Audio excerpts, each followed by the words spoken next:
Hello नमस्कार दोस्तों। तो जैसा कि आज हम लोग जो बात करने जा रहे हैं बीपीएससी टीआरई 4.0 को लेकर के, एक बहुत अच्छी अपडेट आई है। खास करके जो बीपीएससी टीआरई 4 की तैयारी करते हैं और कई वर्षों से इंतजार कर रहे हैं कि अब क्या होगा अब क्या होगा, और फाइनल डिसीजन आया है शिक्षा मंत्री का। डिसीजन में क्या क्या बातें हैं जो फाइनल ये कहा गया है, क्योंकि आप जानते होंगे जब से उन्होंने पदभार को ग्रहण किया तब से एक ही आलाप लगाए बैठे हैं कि भाई नोटिफिकेशन हम कब देंगे, जुलाई में नोटिफिकेशन देंगे, जुलाई में नोटिफिकेशन देंगे। और हमें अब जो परीक्षा का पैटर्न भी हम लोग देख रहे हैं, तो परीक्षा का पैटर्न भी होगा, है ना। परीक्षा का पैटर्न अब कैसा होगा, पीटी और मेंस का होगा। यानी कि हमको एक ऐसा टीचर की आवश्यकता है जो क्वालिटी वाला टीचर हो, जो आईएएस लेवल का स्टैंडर्ड रखता हो। ठीक है। अब जो टीआरई 4 को लेकर के जो बातें निकल करके आई है, यहाँ पे शिक्षा मंत्री ने कहा कि भाई अधियाचना जो है बीपीएससी को हम 25 जुलाई तक दे देंगे। याद रखिएगा, कब तक? इन्होंने कहा कि 25 जुलाई तक, है ना। 25 जुलाई, इसी 25 जुलाई यानी कि एक दिन के बाद, है ना, 72 बीपीएससी का एग्जाम है पीटी का। उससे एक रोज पहले आपको अधियाचना बीपीएससी को दे दिया जाएगा। इसकी खबर जो है, इसकी सूचना जो है हर जगह आपको दिख जाएगा, है ना। बिहार के शिक्षा मंत्री मिथिलेश तिवारी जी यही बार बार बात कर रहे हैं कि भाई अधियाचना अब हम कब दे देंगे, 25 जुलाई तक ये अधियाचना आपको दे दिया जाएगा। किसको? बीपीएससी को दे दिया जाएगा, क्योंकि आपका जो बीपीएससी है यही आपके एग्जाम को कंडक्ट कराता है। ठीक है, चलो ये भी हो गया।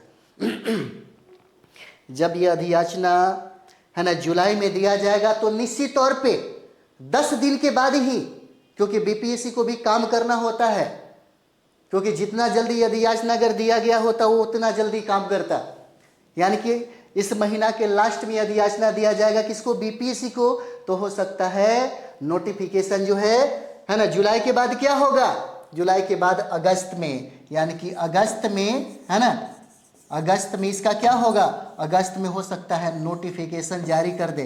कई ऐसे स्टूडेंट भी होंगे जिनको विश्वास नहीं होगा कि नहीं भाई हो सकता है ना, कि पुराने शिक्षा मंत्री थे वो भी लंबा लंबा बातें करने लगे, इनमें भी वही झलक दिखाई देता है, तो हम किस पे भरोसा करें जब तक नोटिफिकेशन दे दिया नहीं जाता, है ना। कम से कम अगर अधियाचना बीपीएससी को दे दिया गया होता तो नोटिफिकेशन का उम्मीद हम कर सकते थे, लेकिन अभी भी ऐसी बातें नहीं दिख रही है। कई विद्यार्थी इस बात को सोचेंगे और उनका सोचना भी बिल्कुल जायज़ है, क्योंकि 2024 में एग्जाम होना था और एग्जाम अभी 2026 में भी होगा या नहीं होगा इसकी कोई गारंटी नहीं है। एकदम रियल बात बता रहे हैं। ठीक है, तो ये अधियाचना इन्होंने कहा कि भाई 25 जुलाई को हम अधियाचना दे देंगे। चलो ठीक है, 25 जुलाई को अधियाचना दे दिया जाएगा। तो बीपीएससी के द्वारा नोटिफिकेशन कब जारी किया जाएगा, जारी किया जाएगा अगस्त में। अगस्त में अगर नोटिफिकेशन जारी होगा तो उसमें मेंशन होगा कि हम कितने सीटों पर बहाली लेंगे, कब एग्जाम लेंगे, है ना। क्या इस एग्जाम का पैटर्न पीटी में होगा, मेंस में होगा, है ना। क्या हम टीआरई 4 में पीआरटी यानी कि 1 to 5 में सीटों की संख्या कितनी रहेगी, 6 to 8 में सीटों की संख्या कितनी रहेगी, 9 to 8 में सीटों की संख्या कितनी रहेगी, 10 11, है ना, 11 12 में सीटों की संख्या कितनी रहेगी। और इसी नोटिफिकेशन में ये भी मेंशन रहेगा क्या जो लोग 2025 में 24 में, है ना, एज जो गंवा चुके हैं, क्या उनको उम्र सीमा में छूट दिया जाएगा। ये सब में, यानी कि डोमिसाइल की जो बातें है, डोमिसाइल की भी बातें हैं, है ना, क्या डोमिसाइल, ये सारी जो प्रक्रिया है इस नोटिफिकेशन में मेंशन होगा। तो यहाँ से आपको पता चलेगा कि हम नया क्या करने वाले हैं, क्या देने वाले हैं, है ना। और जो शिक्षा मंत्री चाह रहे हैं कि भाई हमको क्वालिटी वाला टीचर चाहिए, तो ये सब चीज़ें इसी में मेंशन रहेगा कि अब हमारा पैटर्न पीटी का भी होगा और पीटी फाइट करने के बाद आपको मौका मिलेगा मेंस लिखने का, है ना। मेंस फाइट करिएगा तब वहाँ से क्रीम को चुना जाएगा, तब वो लोग बनेंगे बिहार में, यानी कि बीपीएससी का टीचर बनेंगे। ठीक है। अब जो एग्ज़ाम का डेट दिया गया है, और कई महीनों से एग्ज़ाम का डेट अभी भी वैसा ही कि वैसा ही है, सितंबर में कहा गया कि भाई सितंबर में हम क्या कर लेंगे, एग्ज़ाम करा लेंगे, सितंबर 2026 में। अब जरा सोचिए, अगस्त से लेकर के सितंबर तक आपका तो फॉर्म ही, है ना, भराया जाएगा, टाइम नहीं देगा जी। 2024 में एग्जाम लेना था, अचानक, है ना, नोटिफिकेशन जारी कर दे अगस्त में और कहे कि हम अगले महीना में एग्जाम ले लेंगे, हो भी सकता है और नहीं भी हो सकता है, कहना मुश्किल है, बिहार है भाई, हो सकता है। लेकिन एक संभावना है यहाँ पे, हो सकता है जो एग्जाम है ना, एग्जाम आपको नवंबर तक लिया जा सके, है ना, नवंबर में एग्जाम हो सकता है ना, नवंबर 2026 में लिया जा सके। अगर हमारे बहुत ऐसे फ्रेंड होंगे, मित्र होंगे, है ना, बहुत ऐसे स्टूडेंट होंगे, उनको लग रहा होगा कि ना सर नवंबर में नहीं होगा, पक्का 2027 में होगा। अगर 2027 में आप सोचते हैं तो आप भी गलत नहीं है। अगर सरकार 2026 में सोचती है कि एग्जाम करा लेंगे तो ये भी गलत नहीं है ना। अब डिपेंड करता है, बात की बात है, अब देखा जाए। अब ये है कि सीटों की संख्या इस बार कितना होगा, तो सीटों की संख्या इस बार ज़्यादा नहीं है, लेकिन कहा गया कि 46,000 सीटों पर बहाली किया जाएगा। और ज़रूरी नहीं कि हर सीटों पर, यानी कि सब्जेक्ट के लिए ज़रूरी नहीं है, क्योंकि आप देखिएगा 5.4 का भी, मतलब 5.0 का भी, 5.0 का भी। अब देखिए TRE 4 जो है ना, वो तो अभी आया नहीं, लेकिन TRE 5.0 की भी घोषणा होने की पूरी संभावना है। TRE 4 का कोई भरोसा नहीं है ना। इस बार इस साल एग्जाम लेगा कि अगले साल एग्जाम लेगा, है ना, लेकिन 5.0 की घोषणा करके जो पहले वाले जो विद्यार्थी हैं, जो BA DLED, है ना, लगता है कि हम 5 में पकड़े जाएंगे, वो लोगों को आराम से झुनझुना थमा दिया जाएगा कि भाई करते रहिए, इसको बजाते रहिए, ठीक है। तो अब जरा सोचिए, अब यहाँ पे आइए, कहते हैं कि भाई अधियाचना हम 25 जुलाई तक दे देंगे। अभी आपका 8 तारीख है ना। सोचिए इतना लंबा समय इंतजार करना पड़ेगा। सारे विद्यार्थी इस उम्मीद में लगे थे कि फर्स्ट वीक में, है ना, नोटिफिकेशन जारी कर दिया जाएगा। यह अधियाचना की बात तो नहीं थी, फर्स्ट वीक में कहा गया था कि भाई फर्स्ट वीक में हम क्या करेंगे, फर्स्ट वीक में हम, है ना, नोटिफिकेशन को जारी कर देंगे, है ना। अगर जुलाई में फर्स्ट वीक में अगर होता है तो हो सकता है अगस्त के फर्स्ट वीक तक फॉर्म भरने का पूरा डेट जो है क्लोज हो जाता। चलो ठीक है, 1 महीने का टाइम मिल जाता। तब सितंबर में एग्जाम होने की पूरी संभावना थी, क्योंकि अगर हम इसका एग्जाम जो है ना, PT और मेन में कराते हैं, तब सितंबर में एग्जाम ले लेते तो अच्छा होता, है ना। और अगले साल 2027 के जनवरी में मेंस का एग्जाम लेकर के होली के पहले तक उसका नियुक्ति करा करके फाइनल कर देते, लोग होली में जश्न मनाते। लेकिन ये भी नहीं हुआ।